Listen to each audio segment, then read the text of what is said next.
하나님 말씀 보겠습니다. 히브리서 13장 1절 말씀입니다. 히브리서 13장 1절에서 8절 말씀 같이 합독하겠습니다.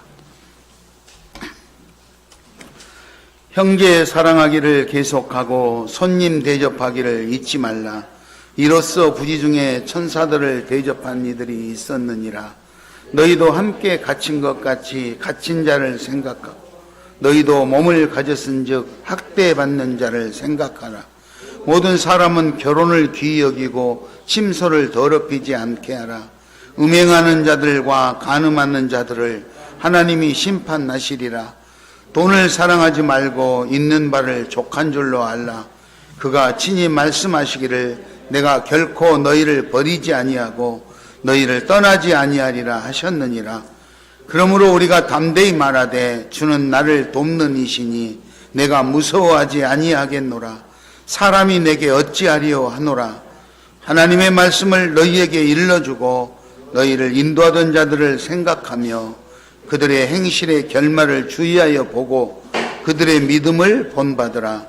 예수 그리스도는 어제나 오늘이나 영원토록 동일하시느니라. 아멘. 날씨로 보면은 가을이 와서 선선하고 딱 살기가 좋은 때인데 여러모로 돌아가는 여건들은 갈수록 더 힘들어지고 있습니다. 제가 주중에 목사님들 모임이 있어서 갔더니 점심을 교회에서 대접을 해주더라고요.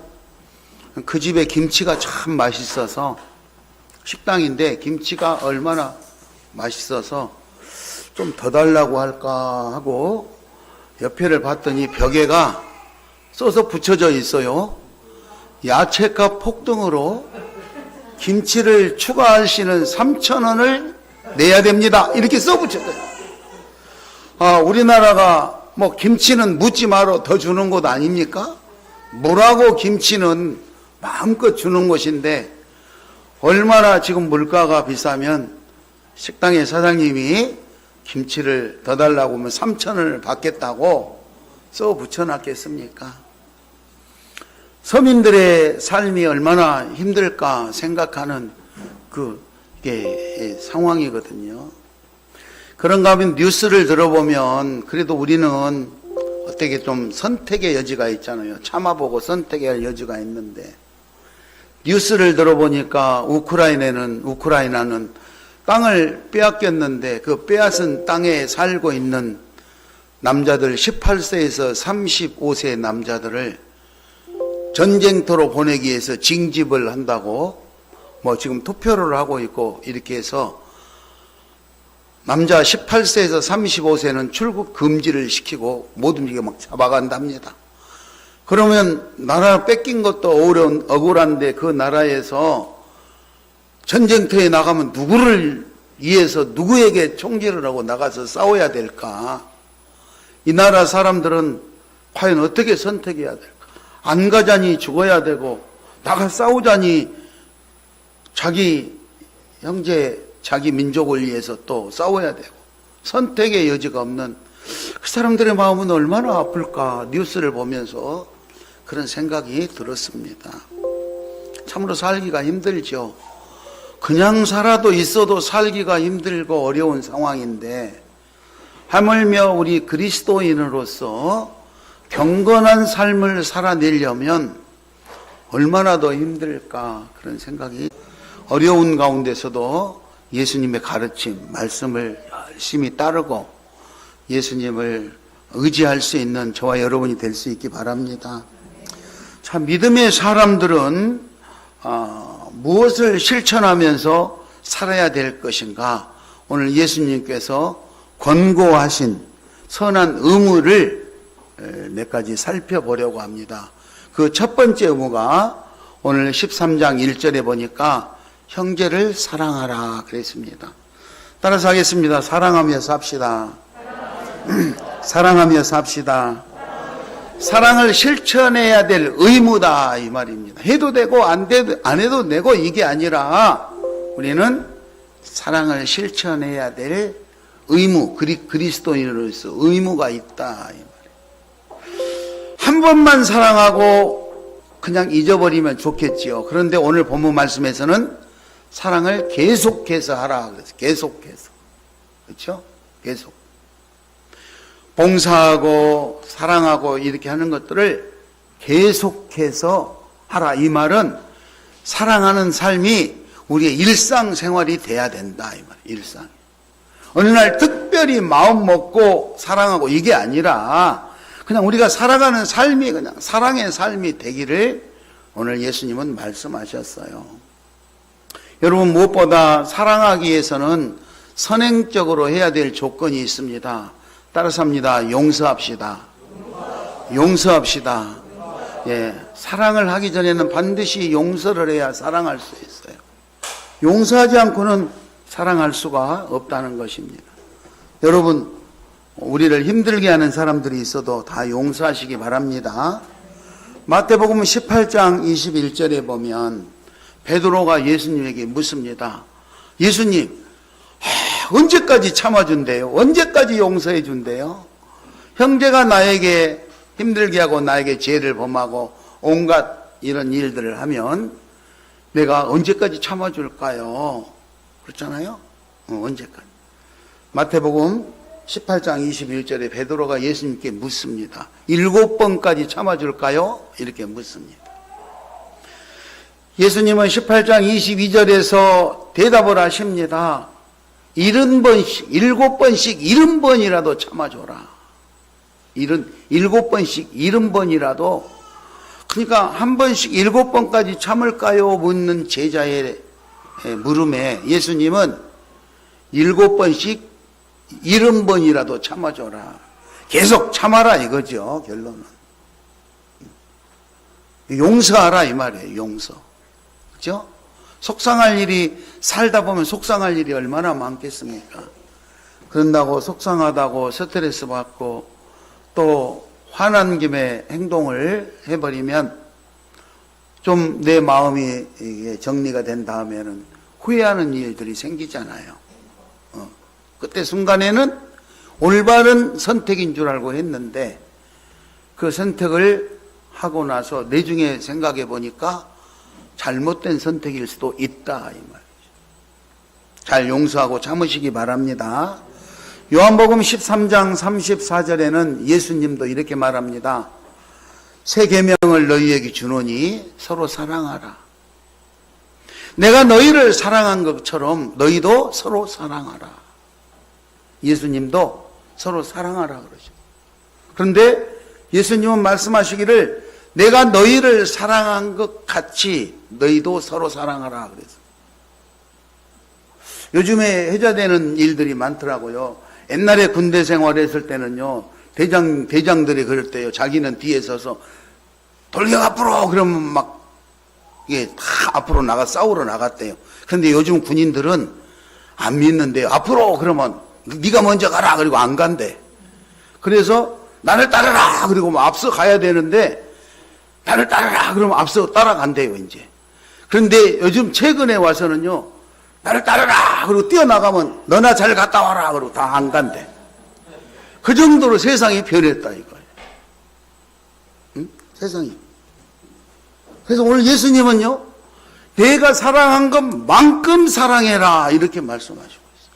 여러분 사랑받고 싶습니까? 사랑하시기 바랍니다. 내가 사랑받고 싶은 것만큼 사랑하시라 이 말이에요. 그렇잖아요? 예수님은요, 나를 따르라 돌격 앞으로 이렇게 한 게 아니고 내가 한 만큼 너희도 봤으니까 그만큼이라도 사랑해라 이렇게 가르쳐요. 여러분, 우리가 자녀들에게 교육할 때 공부 잘해라, 훌륭하게 해라 그러면은 자기가 열심히 공부하는 모습을 보여야 되는데 자기는 공부 안 하면서 자녀들한테 공부해라, 공부 안 한다고 야단치고 안 맞잖아요, 뭔가. 내가 너희를 사랑한 것 같이 너희도 사랑하라. 사랑하시기 바랍니다. 예수님께서 사랑해야 될 우리 선한 의무를 우리에게 말씀하신 것이죠. 그래서 형제 사랑하기를 계속하라고 오늘 말씀하고 계세요. 기분 나쁠 때는 기분 나쁘니까 뭐 안 하고 이게 아니고 기분 나쁠 때나 슬플 때나 즐거울 때나 사랑하는 일을 실천할 수 있기 바랍니다. 두 번째, 오늘 2절 말씀해 보니까 13절 2절 말씀해 보니까 따라서 합니다. 손님을 대접하라. 손님을 대접하라. 예, 나그네를 대접할 의무입니다. 손님을 대접해야 될 의무. 손님 대접하는 것을 잊지 말아라. 언제 어느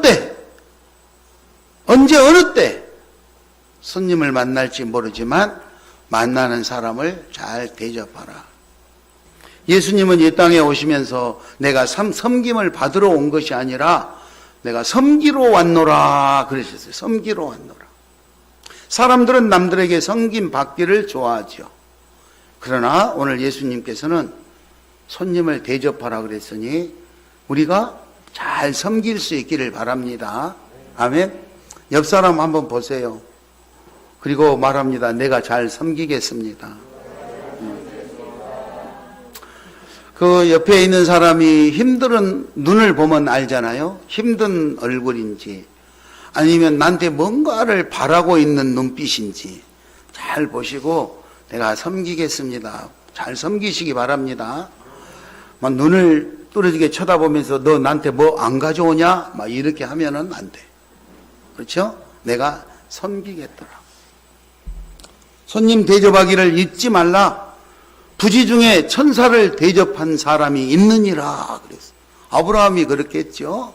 아브라함이 뭐 대접하려고 했는데 저 사람이 천사니까 내가 대접하고 뭔가 조건 축복을 받아야겠다 이게 아니고 그냥 대접을 했는데 대접해놓고 보니까 알고 보니까 이 사람이 천사여가지고 복을 누렸다는 사람이 아브라함 아닙니까? 마태복음 25장 35절에 보면 마태복음 25장 35절에 양과 염소를 구분하고요. 오른쪽 왼쪽으로 양과 염소를 나누고 그리고 상 받을 것과 벌 받을 것을 말합니다. 그 구분하는 원칙이 기준이 무엇이었냐 보니까 마태복음 25장 35절에 내가 줄일 때 먹을 것을 주었고 목마를 때 마시게 하였고 나그네 되었을 때 영접하였고 36절에 헐벗었을 때 옷 입혔고 병들었을 때 돌보았고 옥에 갇혔을 때 와서 보았느니라. 예수님 그렇게 말씀하셨어요. 그러니까 왼쪽 오른쪽 왼쪽에 구별된 사람에게 구별해 놓고 예수님 왜 우리를 오른쪽 왼쪽으로 구분하셨어요? 왜 우리 똑같은데 어떤 사람은 양이고 어떤 사람은 염소예요? 물어봤죠. 그랬더니 오른편에 양에 속한 사람들에게 너희들이 내가 이렇게 위기를 닥쳤을 때 나를 잘 섬겼노라고 말씀하는 거예요. 사람들이 묻죠. 예수님 우리가 언제 섬겼습니까? 우리는 기억이 없는데요. 그랬더니 40절에 형제 중에 지극히 작은 자 하나에게 한 것이 곧 나에게 한 것이니라. 예수님 그렇게 말씀하십니다. 여러분 주변의 어려운 자들을 섬기는 것이 예수님을 섬기는 것임을 명심하시고 잘 섬기시기 바랍니다. 그래서 내가 만난 사람들, 나에게 찾아오는 사람들, 내가 할 수 있는 최선을 다해서 잘 섬길 수 있기를 축원합니다. 그래서 그렇게 섬기다 보면 그 중에 천사를 대접하고 축복을 받았던 사람이 있었다는, 내가 섬기는 중에 이 중에 예수님이 있을 것이다, 그렇게 생각하시고 잘 섬겨서 축복을 누리는 저와 여러분이 될 수 있기를 바랍니다. 오늘 본문 3절에서도 본문 3절에 보면 너희도 함께 갇힌 자같이 갇힌 자 되고 그리고 몸을 가졌으니 학대받는 자를 생각하라 그랬습니다. 학대받는 자를 생각하라. 그렇죠?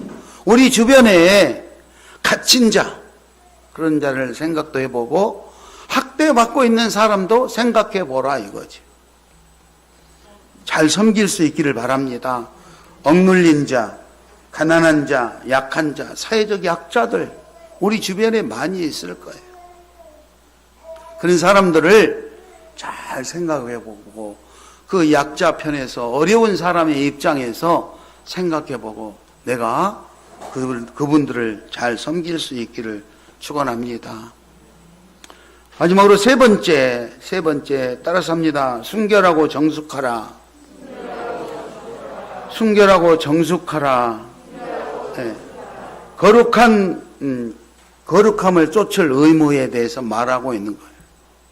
우리 믿음의 사람들이 교만하거나 그러면 안 돼. 게으르거나 교만하면 안 되기 때문에 순결하고 정숙해. 그래서 결과적으로는 따라서 합니다. 있는 것에 감사합시다. 있는 것에 감사합시다. 예. 오늘 4절에 보니까 순결을 주장하고 있습니다. 결혼을 귀히 여기고 침소를 더럽히지 않게 하라. 음행하는 자들과 간음하는 자들은 하나님이 심판하시리라. 순결을 결혼을 비유로 해서 순결을 말씀하고 계시는 거예요. 음행한 자들, 간음하는 자들, 이 사람은 우리가 심판하는 것이 아니라 하나님께서 심판하실 것이니까 우리는 그것 때문에 스트레스 받지 말고 우리 자신을 깨끗하게 지킬 수 있어야 되는 거예요. 어쩌면 내 자신이 간음하고 음행한 그런 가운데 있는지도 몰라요. 그러지 않도록 우리가 음행하거나 간음하는 자는 하나님이 심판하신다고 했으니 그런 일이 나에게 일어나지 아니하도록 늘 돌아보고 정신을 차리고 근신하고 깨어서 기도해야 될 줄 믿습니다. 또 경제적인 일도 있지요. 5절에 보니까 돈을 사랑하지 말고 있는 바 족한 줄로 알라. 내가 결코 너를 버리지 아니하고 떠나지 아니하리라. 돈에 욕심을 갖는 이유가 뭡니까? 삶이 여러모로 걱정되고 우리에게 닥쳐진 일들을 해결하려면 기본적으로 재정적인 넉넉한 부요함이 있어야 되는데 그것이 잘 안 되니까 근심 걱정하죠. 그런데 하나님께서 걱정하지 말라. 내가 너를 버리지도 않고 떠나지도 않고 너를 적극적으로 도와줄 것이라고 약속하셨기 때문에 우리는 하나님을 믿고 사랑을 실천하고 나그네를 대접하고 그리고 순결한 마음으로 감사하며 살 수 있기 바랍니다. 6절을 읽겠습니다. 6절을 읽습니다. 그러므로 우리가 담대히 말하되 주는 나를 돕는 이시니 내가 무서워하지 아니하겠노라. 사람이 내게 어찌하리요 하노라. 겁내지 마시기 바랍니다. 돈이 없다고 겁나가지고 사람이 인위적인 방법으로 이상한 것을 동원하다 보면 결국은 문제가 붙게 돼 있다는 것이죠. 걱정, 근심 내려놓고 하나님을 의지하면서 사랑을 실천하고 그리고 이웃을 섬기고 예수님이 우리에게 말씀하셨던 선한 의무를 다할 수 있도록 최선의 노력을 경주할 수 있기를 바랍니다. 우리들의 삶을 한번 생각해 보세요. 여러분들의 삶의 환경을 한번 생각해 보시는 거예요. 내가 살아가는 삶의 여정 가운데 도저히 사람의 생각으로는 이렇게 할 수 없을 것, 이렇게 할 것인가, 저렇게 할 것인가 선택을 해야 될 때 경제적인 이런 것들이 거기에 작용이 되면 사람이 마음이 움츠러들 수밖에 없어요. 그렇잖아요. 손해보는 길을 가려고 하는 사람이 몇이나 되겠습니까? 그런데 돈보다도 하나님의 사명이 먼저고 하나님 사랑이 먼저면 돈에서 자유할 수 있다 이거죠. 돈에서 자유할 수 있어요. 여러분 돈에 끌려가지 말고 돈이 따라오는 삶을 사시기 바랍니다. 옆 사람하고 한번 눈 봐봐요. 돈에 끌려다니는 사람인가 아니면 돈을 끌고 다니는 사람인가 한번 눈을 봐봐요. 돈에 끌려다니는 사람인가 돈을 끌고 그냥 돈을 이렇게 그냥 끌고 다니는 사람인가 난 눈을 한번 봐봐. 마스크를 안 썼을 때 보면 더 정확히 봤을 텐데 마스크 쓰고 보니까 또 좀 정확하게 구분하기가 그렇죠. 우리는 돈에 끌려다니는 사람이 아니라 돈을 끌고 다니는 사람 되시기 바랍니다. 오늘 돈을 사랑하지 말고 있는 것에 감사하라. 돈을 사랑하게 되면요 욕심이 생기게 돼 있어요. 탐욕을 부른 이 탐욕이 욕심이 생기면요 하나님의 은혜도 까먹어버리게 돼. 하나님이 주신 선한 의무도 저버리게 돼 있어요. 마음을 빼앗겨버리니까.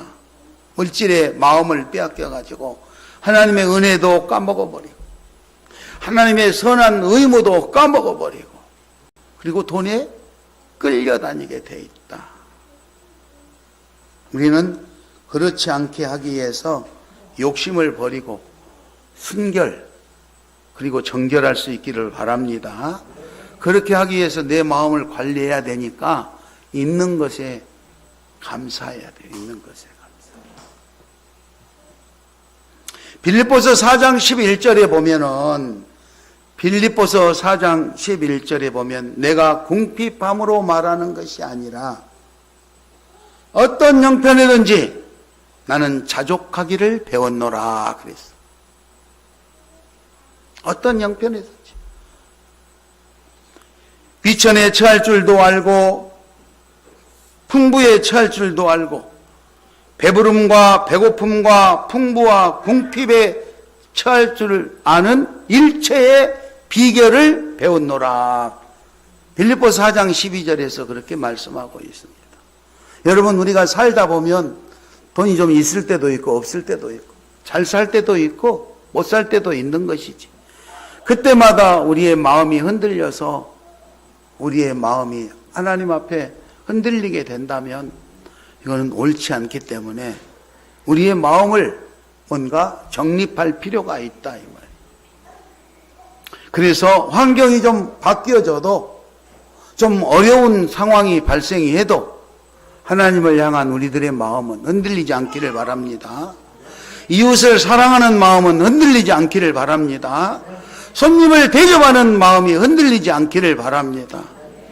그래서 13절에 빌립보 4장 13절에 내게 능력 주시는 자 안에서 내가 모든 것을 할 수 있느니라. 내가 가진 재물 가지고 일하는 것이 아니고 나에게 능력을 주시는 하나님의 능력으로 무엇이든 할 수 있다는 자신감을 말씀하고 있는 거예요. 여러분, 돈으로 하는 것이 아니라 예수 이름으로 하시기 바랍니다. 우리가 예수님을 믿고 예수님 말씀을 따라서 예수님의 삶을 따라서 그렇게 열심히 사랑하고 열심히 대접하고 이렇게 섬기면서 살면 오늘 본문 6절의 말씀처럼 우리를 도우시는 이가 우리의 삶을 인도하실 줄 믿습니다. 그래서 겁낼 것 없어요. 두려워할 것 없어요. 오늘 있는 것에 감사하고 오늘 있는 것에 감사하고 많건 적건 오늘 내가 살아있음에 감사하고 있는 것에 감사하고 그리고 더 열심히 사랑하며 더 열심히 대접하며 더 열심히 섬기고 헌신하며 사시기 바랍니다. 아껴서 모아놨는데 그거 써보지도 못하고 다 헛것되잖아요. 그러면 최선을 다해서 최선을 다해. 그래서 오늘 6절에서 하나님께서 우리가 담대히 말하되 주는 나를 돕는 자시니 내가 무서워하지 아니하겠노라 격려하고 있지 않습니까? 오늘 말씀이 여러분에게 큰 격려와 위로가 되시기 바랍니다. 우리는 반드시 실행해야 됩니다. 7절에 보면 하나님 말씀을 너희에게 일러주고 너희를 인도하신 자를 생각하며 그리고 그들의 마음을 본받으라.